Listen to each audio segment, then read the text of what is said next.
안녕하세요. 주변들의 조민근 변호사. 안녕하세요. 송재승 변호사입니다. 이혼 승려 캠프 은근히 재밌더라고. 7남매 부모 아직은 6남매. 뱃속에 있는 것도 애기라고 좀 치면 안 돼요? 아직 안 그럴 수 나왔잖아요. 있잖아요. 왜요? 뱃속에 있는 거 애기 아닙니까? 아직 네 딸인지 알아? 아직은 애기가 아니지만 7남매 부모 그러니까 본능 부부에 대해서 간단하게 한번 촬영해서 올린 사실이 있어요. 이번에 방영된 것까지 합쳐보니까 또 말도 못해. 지난 영상에 네. 남편의 문제에 대해서 심도 깊게 많이 말씀을 나눴어요. 남편이 훨씬 더 문제가 많아요. 누구나 공감하실 거예요. 아내의 네. 문제점과 관련된 부분이었기 때문에 한번 그거부터 얘기를 할게요. 첫 첫 번째, 아내가 남편에 대해서 기분 상할 때마다 뺨이나 얼굴을 때린다거나 과격한 폭언을 하고 소리를 지르고 짜증을 내죠. 배우자로부터 심히 부당한 대우를 받았을 때에 네. 해당합니다. 근데 이 아내에 대해서는 좀 감싸주고 싶어요. 다른 사람이라도 때릴 것 같아요. 아이고, 저랑 생각이 달라요.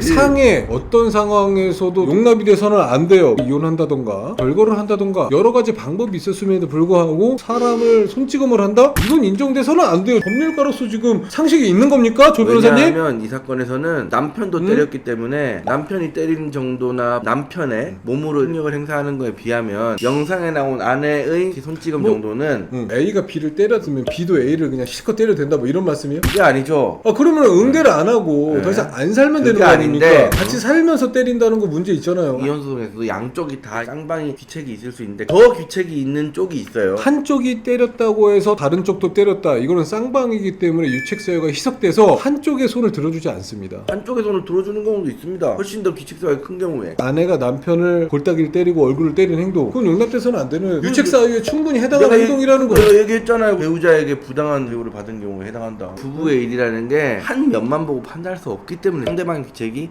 있어 보인다. 그렇기 때문에 내가 두 번째 주제를 준비했지. 얘기해봐. 아이들이 다 막 다 옆에서 봅니다. 지나다니고 보고 있는데 때린단 말이에요. 네. 아이들에게도 짜증과 폭언을 하고 있어요. 이런 거 유책사유에 해당하지 않겠습니까? 아내가 아이에게 함부로 얘기를 하고 아이들이 보는 앞에서 남편을 이렇게 톡톡 때리고 그런 부분도 당연히 귀책사유가 있는 부분에 해당합니다. 아동복지법 위반으로 가볍게 넘어갈 게 아니라 우린 이런 사건들도 진행해봐서 알잖아요. 5년 이하의 징역 5천만 원 이하의 벌금형이지만 법원에서 굉장히 중대하게 다루고 있습니다. 판사님께서 판결을 선고한 판결례들을 보면 집 애를 세워놓고 네. 고성을 지르고 욕설을 애한테 이 쌍놈 새끼야 애한테 하지 않더라도 시발 이렇게 얘기를 하면서 고성을 섞어서 애한테 얘기하는 것만으로도 아동학대죄 유죄 판결례들이 상당히 많습니다. 그런 것도 있어요. 그렇다고 비춰봤을 때 지금 이런 행동이 단순히 일회성으로 네. 고성을 지르고 뭐 자기 나름대로 욕설을 하고 한 것보다 더 아동학대에 해당하는 행위가 아닌가라는 당연히 그 부분도 귀책사유에 해당하죠. 범죄에 해당하는 행동을 증상으로 보고 있는데 형사처벌을 안 하고 있는 모습이 참 안타깝다는 참 아동학대라는 게 희한한 규정이라 세 번째 논점이에요. 낭비벽이라는 게 있어요. 이 건에서의 낭비벽은 좀 애매했어요. 자기가 번 수준에 따라서 얼마나 쓰느냐의 문제잖아요. 이 전집을 구매하는데 1,000만 원 이상의 빚을 졌다. 플러스 한 2천만 원 정도 된 거 같아요. 소득이 200~300만 원이라도 꾸준히 있었으면 계획을 짜가지고 납입하면 된다. 소득이 전혀 없는 상황에서 전집을 구매할 당시에는 아마 남편의 직장이 있었던 것 같아요. 남편의 직장이 없어지고 하면서 감당이 안 된 거죠. 조금 달리 해석될 여지는 있을 것 같아요. 현재 상태에서는 수준에 맞지 않는 과도한 전집 구매. 그거는 이혼 사유에 해당하기 어렵다고 봅니다. 그때 당시에 구매할 때 약 900만 원 가량의 금액을 주고 구매를 했다. 900만 원이 물론 적은 돈은 아니죠. 비싸긴 하네. 첫째 아이가 말문이 좀 늦게 트여가지고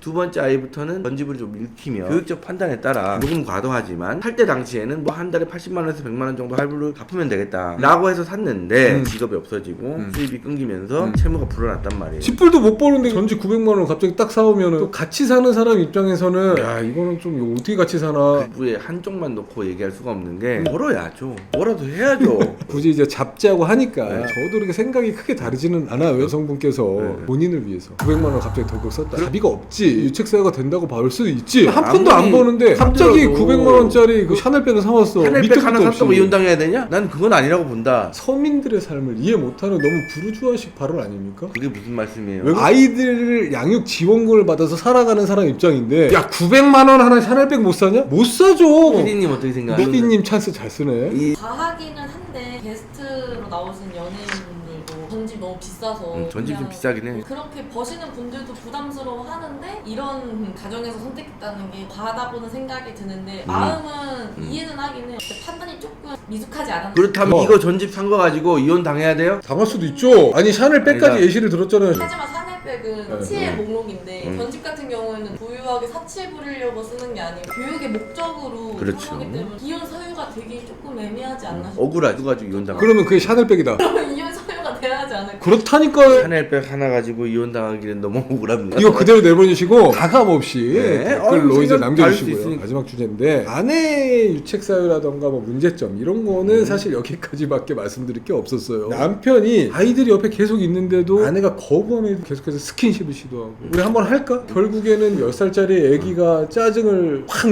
내는 모습까지 나왔는데 마음이 짠한 걸 넘어가서 짜증이 나더라고요. 되겠다. 아동학대죄가 해당되지 너는 않아. 아동학대 되게 좋아한다. 아내와의 관계에서는 강제추행죄가 충분히 성립할 수 있는 행동이라고 보여집니다. 뿐만 아니라 그게 계속해서 반복돼서 아이들한테 악영향을 미칠 것이 걱정돼가지고 성관계로 나아갔다고 하더라도 중간간죄라던가 강간죄까지도 논의해봐야 되는 문제가 아닌가. 성욕을 참지 못해서 계속적으로 하는 행동은 굉장히 도가 지나치기 때문에 만약에 아내가 맘먹고 작정하고 이거 고소한다고 치면 이 영상 자체로 강제추행이나 강간미수나 이렇게 될 가능성이 저도 없지는 않다고 봅니다. 그런데 아동학대는 아니다. 아니 아동학대가 안 된다는 게 아니고요. 김민구 변호사님 확실하게 주장해 주세요. 제가 아동학대를 많이 고소도 해보고 피해 사건도 변호를 해보고 해보니 혀에 걸면 코골이고 귀에 걸면 귀걸이라 요거는 안 될 것 같다. 아니 충분히 가능성 있죠. 근데 너는 맨날 이렇게 아동학대만 좋아하냐 이런 얘기예요. 아동학대가 정말 애매하더라. 아니, 아동학대 저는 위헌이라고 생각합니다. 너무 명확성에 추상적이라 명확한 법률 규정이 절대 안 되죠. 있었다면 하면 안 되는 행동이죠. 사실 굉장히 명확하지 않고 추상적이기 때문에 규정 자체가 잘못됐다고 생각해요. 저 명확성 원칙 위반될 것 같고 추상적인 거 저는 모릅니까? 아동학대에 해당할 여지가 조금이라도 있는 행동이 아닌가라는 거를 생각해볼 여지가 없어요. 여주가 있죠. 왜 없습니까? 지금 아동학대의 규정 자체도 굉장히 추상적이기 때문에 다 뜯어 고쳐야 될 필요가 있다. 아동한테 함부로 해도 된다는 게 아니라 아동학대 기준이 없다니까 지금은. 개판이에요. 이렇게 되면 뭐 개나 소나 다 아동학대로 얘기할 거 아니냐. 그러니까 너도 맨날 아동학대 얘기하는 거 아니냐. 요거보다 더 심해야지만 아동학대가 되는 건지 요런 행동 아동학대죄에 해당할 여지가 네. 있다고 보시는지 네. 신랄하게 네. 댓글 한번 남겨주시면은 네. 저희가 알아보고 네. 한번 또 영상 촬영하도록 하겠습니다. 오늘 저 여기까지 하도록 할게요. 구독과 좋아요 눌러주세요.